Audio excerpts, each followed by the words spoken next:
bill can be made more fruitful. I am moving the amendment. Okay. Shri Gaurav Gogoi.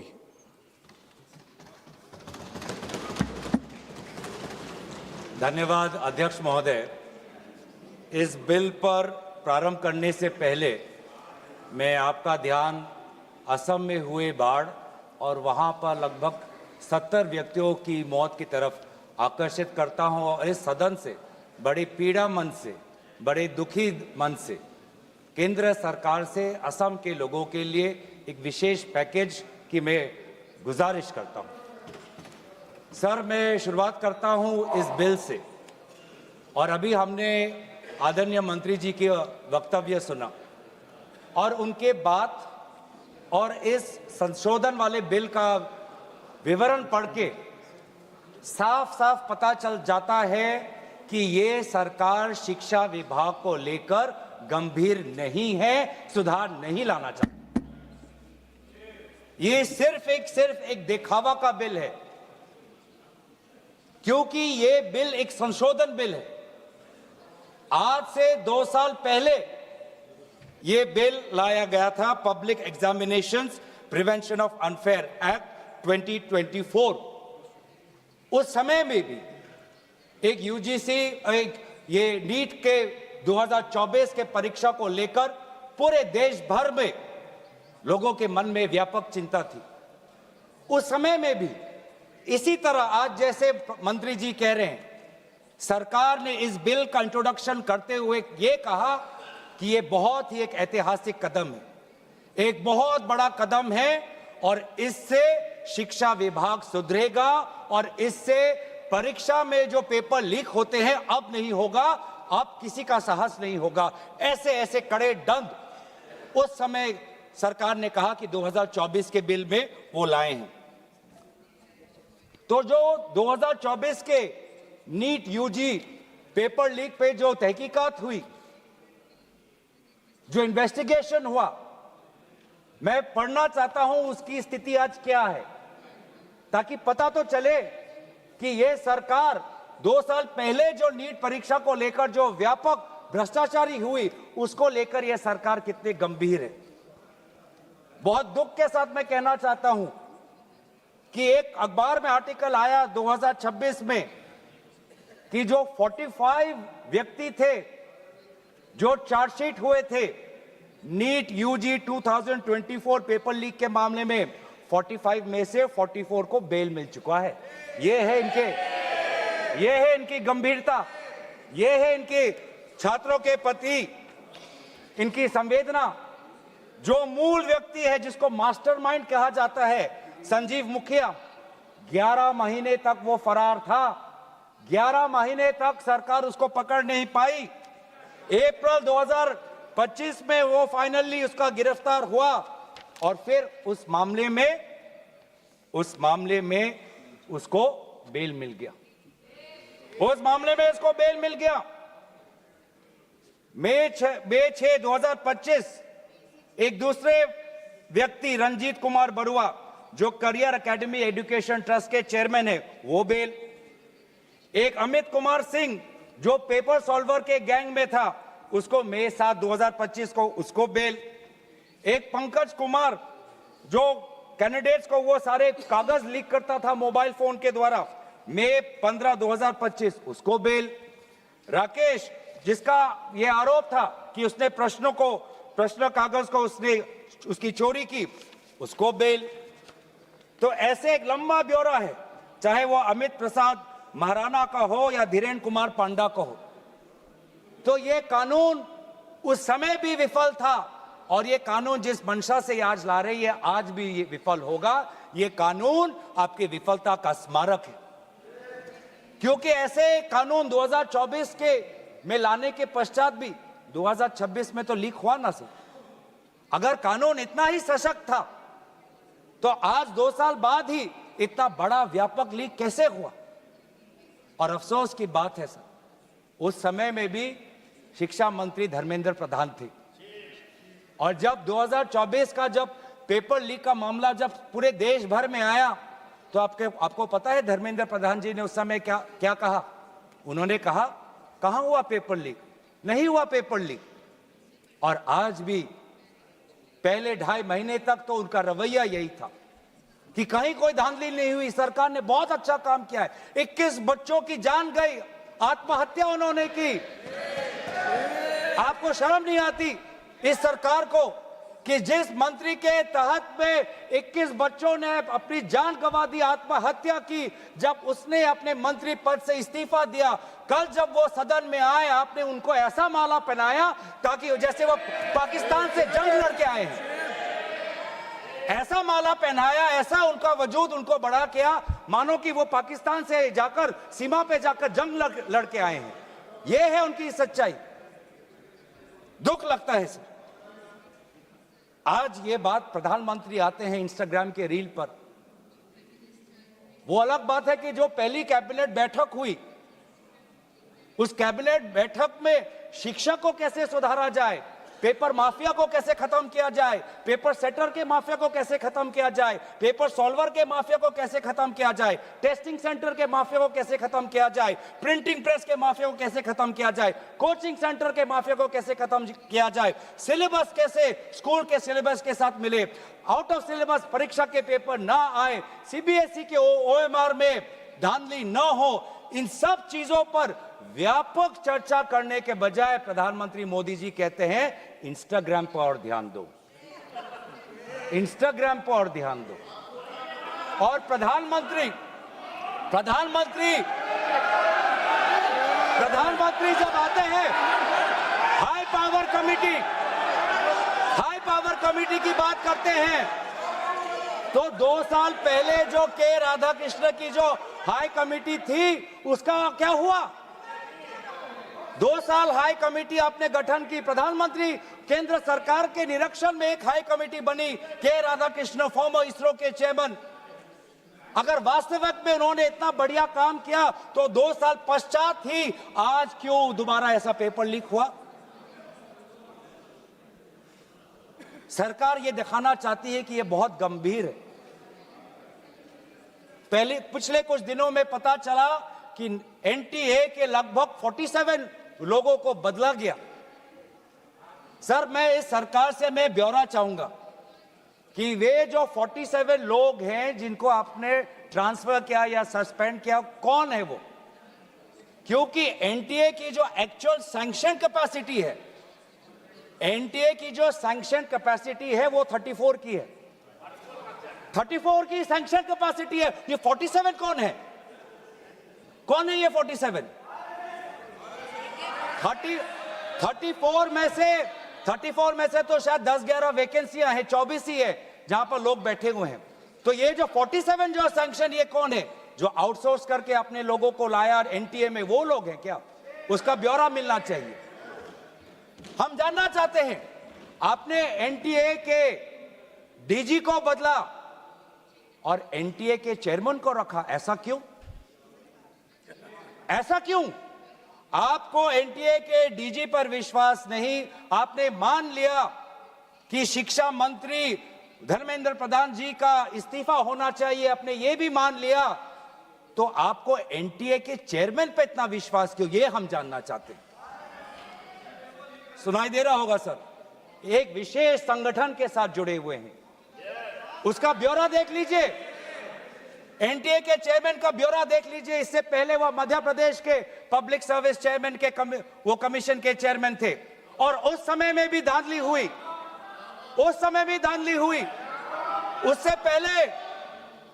उससे पहले वो छत्तीसगढ़ में भी पब्लिक सर्विस कमीशन में चेयरमैन थे, उस समय में भी धांधली हुई। ऐसे इतने धांधली से जुड़े हुए व्यक्ति को आज भी इतने पेपर लीक होने के पश्चात भी आपकी सरकार बचा रही है, आपकी सरकार बचा रही है। जिस एनटीए के द्वारा 21 बच्चों ने आत्महत्या की, आज भी वो चेयरमैन बचा हुआ है। क्यों? क्योंकि वो एक विशेष संघ के साथ जुड़ा हुआ है। और यही दर्शाता है कि आप शिक्षा विभाग में आप सुधार नहीं चाहते, क्योंकि आरएसएस के लिए शिक्षा विभाग बहुत ही महत्वपूर्ण विभाग है, मैंने कोई असंसदीय बात नहीं की।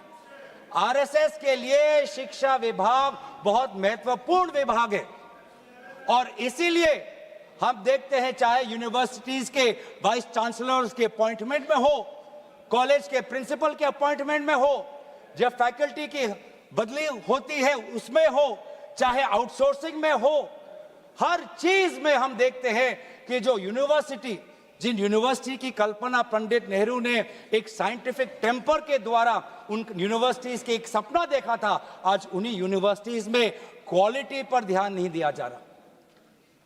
आप शिक्षा के माध्यम से इस पीढ़ी को आने वाले चुनौतियों के लिए तैयार नहीं कर रहे।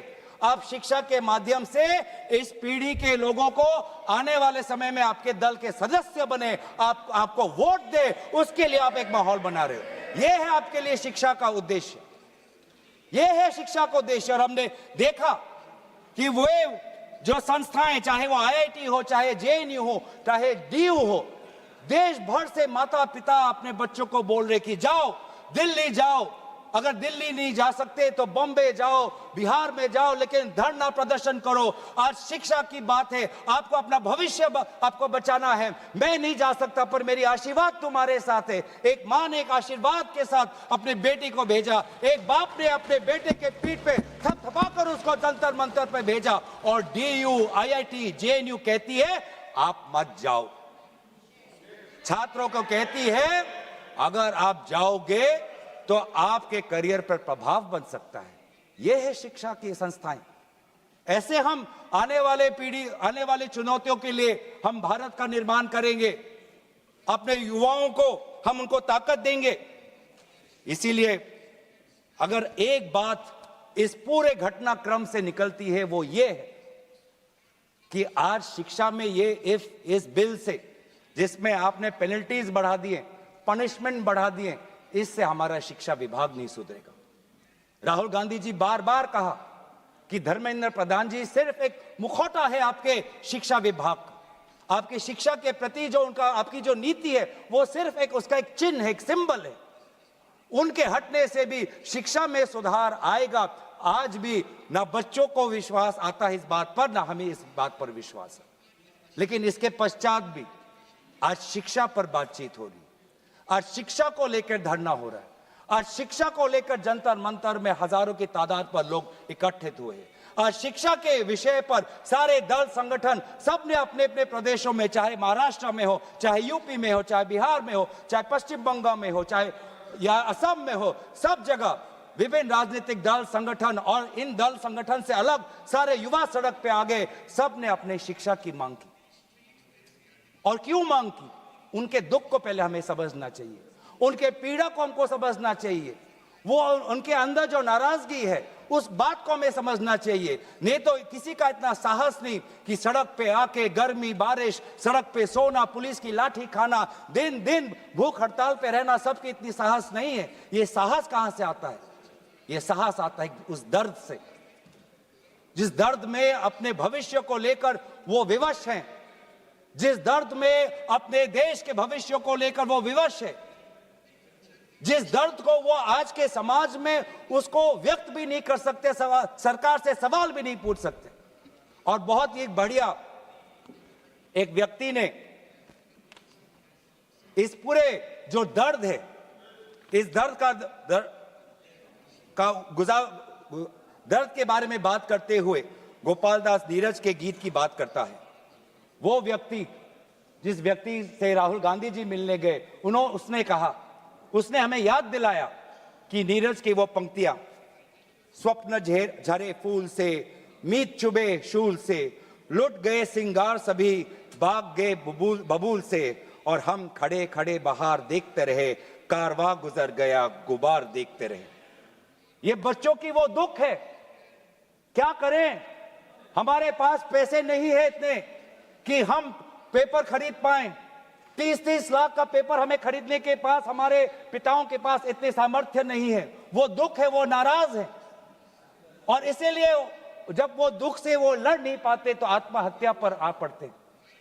और एनसीआरबी में सर, आज देश की ये व्यवस्था, देश की असली ये है कि आज एनसीआरबी में, नेशनल क्राइम रिकॉर्ड्स ब्यूरो में, ये भी एक कारण है कि आत्महत्या हुई क्योंकि वो बच्चा एग्जाम में फेल हुआ। ऐसा भी एक कारण आ गया है। बच्चों की आत्महत्या, छात्रों की आत्महत्या लगभग 1 लाख से ऊपर बढ़ चुकी है। 1 लाख से ऊपर, जिसमें से 2000 ने तो साफ साफ कहा है, 2400 ने साफ साफ कहा है कि मैं फेल हो गया और इसीलिए मैं सुसाइड ले रहा हूं। बहुत लोग, बच्चों ने फैमिली, पारिवारिक कारण से, फैमिली रीजन से वो आत्महत्या उन्होंने की। लेकिन इसके पश्चात भी वे युवा आए, वो चाहे गुजरात से हो, वो चाहे महाराष्ट्र से हो, चाहे विदेश से हो, चाहे दक्षिण भारत से हो, महाराष्ट्र से, वो सब आए। और जब वो आए और दिल्ली की गर्मी, दिल्ली के बारिश से जब वो जो उन्होंने उसमें जो दर्द है, उसमें जो संघर्ष है, उस संघर्ष को याद करते, उस संघर्ष को झेलने में उन्होंने याद किया सावित्री बाई फुले को। वे लड़कियां जो आई थी, ऐसे बहुत लड़कियां थी जिन्होंने रील पे कहा कि मैं अपने माता पिता को बिना बोले में जा रही हूं क्योंकि मुझे लड़ना है। ऐसे भी लड़कियां थी जिन्होंने कहा कि मैं छात्र नहीं हूं, मैं काम करती हूं, लेकिन मैंने भी कुछ साल पहले नीट का परीक्षा दिया था, मैं पहले अटेम्प्ट में मेरा पेपर लीक हो गया, कितना मानसिक मेरे पे दबाव बना मैं खुद समझ सकती हूं। आज अगले पीढ़ी के साथ, जिस समय मैं खड़ी नहीं हो पाई, मैं बाहर नहीं आ पाई, लेकिन आज अगले पीढ़ी के साथ मैं खड़ा होना चाहती हूं, मैं जाऊंगी आज। ये सब वहां पे आए क्यों? क्योंकि उन्होंने इतिहास को याद किया कि जिस प्रकार से सावित्री बाई फुले हो या फातिमा शेख हो, जिस प्रकार से समाज ने उन पर उत्पीड़न किया, लेकिन वो कभी भी अपने बाग से हटे नहीं।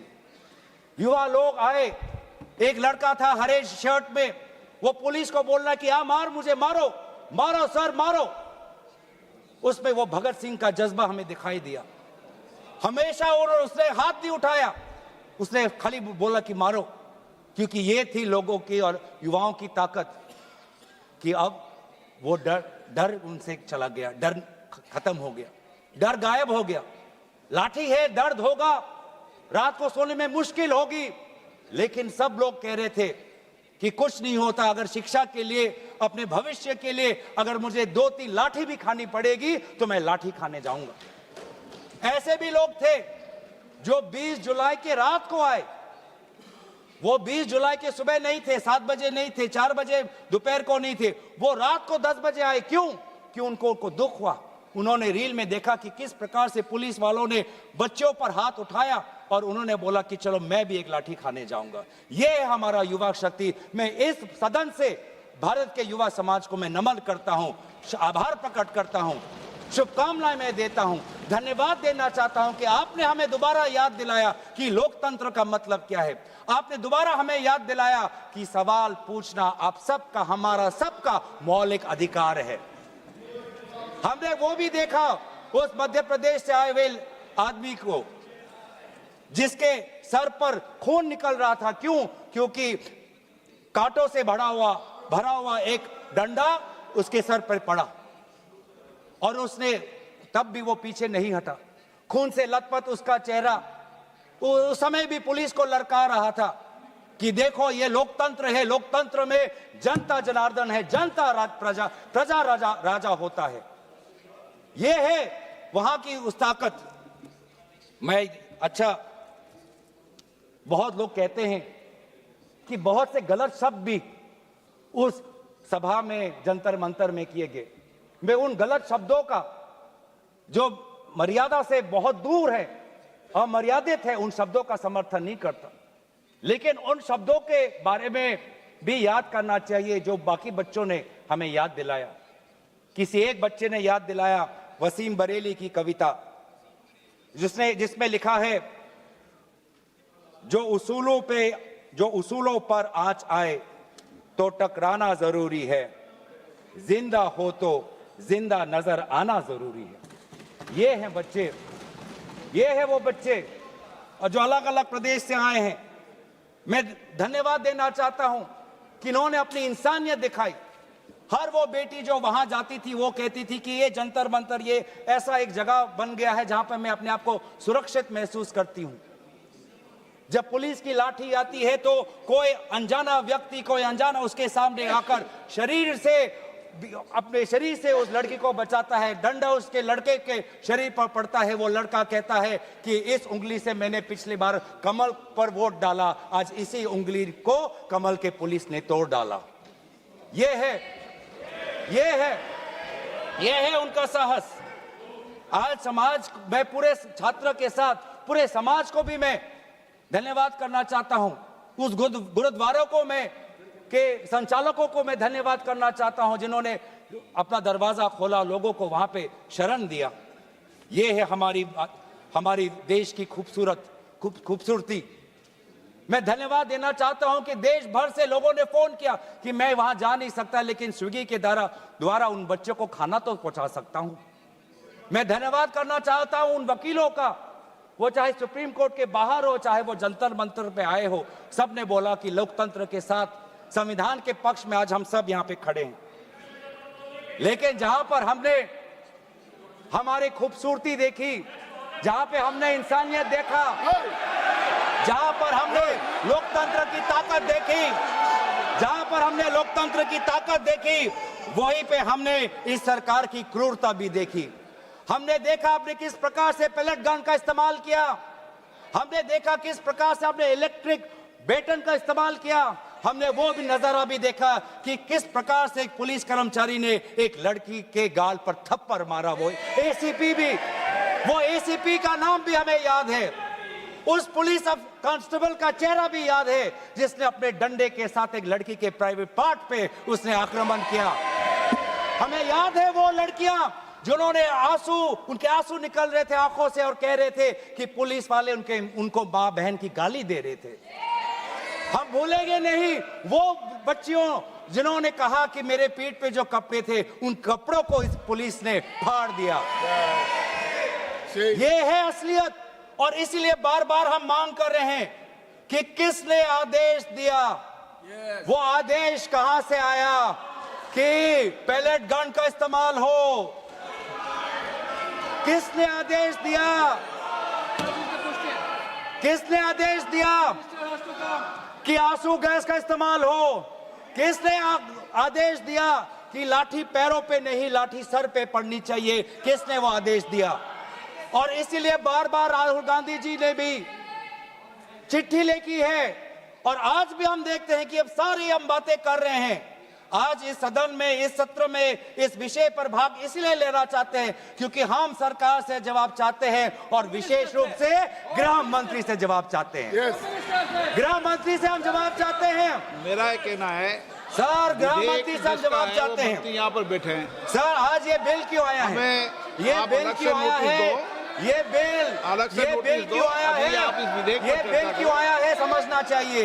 ये बिल इसलिए आया है कि गृह मंत्री के द्वारा भेजी हुई पुलिस लोगों के हौसले को कुचल नहीं पाई, इसीलिए ये बिल आया है। आपने उस धरना को खत्म नहीं कर पाया, इसलिए ये बिल आया है। हमने देखा ना सिर्फ दिल्ली में, बिहार में आपने AK-47 का इस्तेमाल किया। ये नौबत है। हमने इसीलिए मैं लोगों का धन्यवाद करना चाहूंगा और धरना प्रदर्शनकारी के साथ है जिन्होंने एक और हमें बहुत ही खूबसूरत गीत याद दिलाया, दिनकर का। अब जो सिर पर आ पड़े नहीं डरना है, जन्म में है तो 2 बार नहीं मरना है। ये जो लोगों ने आज जो संदेश दिया है लोकतंत्र में, दोबारा उन्होंने आज हमारे ऊर्जा जो दी है, इसके लिए सारे विपक्षी दल, हम भारत के युवा समाज के साथ है, छात्र समाज के साथ है, वे सारे जिन्होंने संघर्ष किया उनके साथ है। और आज भी अब चाहते हैं कि गृह मंत्री आए और सदन के अंदर बोले कि क्यों आपने पुलिस के द्वारा बच्चों पर ये दुर्व्यवहार किया, बच्चों के पर आपने आक्रमण किया और बच्चों के साथ आज उनके आंसू निकलते हमने देखने पड़े। इन सभी बातों के साथ मैं अपने वाणी को विराम देता हूं। धन्यवाद।